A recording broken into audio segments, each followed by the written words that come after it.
While these experiences often create feelings of fear and anxiety, not everyone who reports them find them distressing.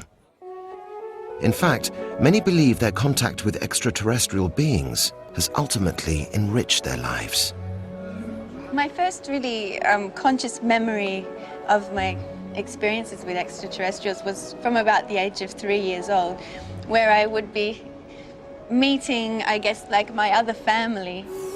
They were no different to me. I just saw them as my star family, like, you know, and my parents here were my Earth family. Tracy Taylor grew up in Perth, Western Australia, and claims to have had regular experiences that involved tests on her body and information put into her mind. I think I learned pretty quick not to talk about it. I think I just focused it into my schoolwork and used the knowledge and the understandings that I had to do well at school. Tracy's experiences intensified through her teens until she got to the point where she felt she needed to take control of what was going on. I had to question my own sanity, basically. So I went along to visit psychiatrists, psychologists, asked for my brain to be scanned. I'm ready to think, you know, they're going to take me off to the hospital in a minute. The brain scans showed up to be normal, all the psychological tests showed up to be fine. One of them walked up to me and said, you know, is there anything really negative about this? And I said, well, not really, but it's hard to integrate into my life. And he said, well, good luck with it. I was just, what? Okay, this is confirmation for me, all right. And that was the end of it. I just walked out of there and thought, okay, I'll get on with it. I'll accept it.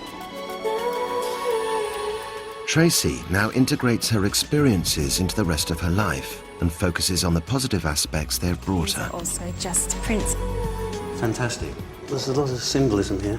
Yes. She believes her contact with extraterrestrials has given her a unique artistic ability that she now wants to develop into a career. The first time I ever did one of these drawings, I just had the urge to get my paper and my pen. Something just sort of came over me and my hand started to move.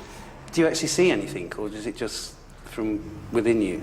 Like a downloading of information, I suppose, in a symbolic form. It just sort of seems to feel like it comes through me, it's not from me. Much more like a sort of radio wave. Yeah, so Yeah. it's Tracy was interested in art before these illustrations came through, but claims that her style of drawing changed radically overnight. I mean, this I recognise very much a sort of Aztec type of symbol.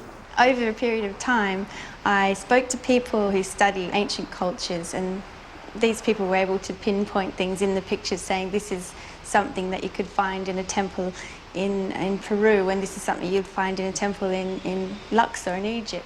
And can an expert read this? I've had linguists looking at it, and they say again that it's related to hieroglyphics in ancient Sumerian.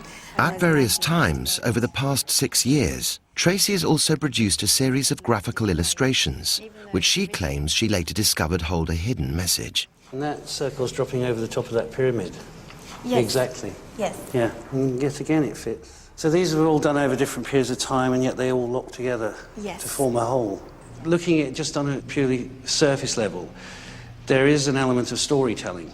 Apparently this depicts the past and moving into the present and then moving into the future. Sort of the And that element of storytelling I can relate to because they have a similarity to stained glass windows and telling a spiritual story. and the lotus blossoms. And that bursting forth, yeah. We probably never know the answer of where it comes from and how it gets to be in a pencil at the tip of her hand. But you can't take away from the fact that there is something there. It's common for abductees to claim to be given special abilities as a result of their experience. Typically, these will include the ability to heal or to be able to pass on messages to humanity. If in some way the messages that are coming through me can assist other people and the planet that they're connected to, I think it's great. One of the things that has to always be borne in mind about the abduction experience is that the communication in virtually all these cases is telepathic. So one has to assume that every abductee can pick up thoughts from the aliens and communicate non-verbally. Therefore, that's a basic paranormal gift. Is that something that only abductees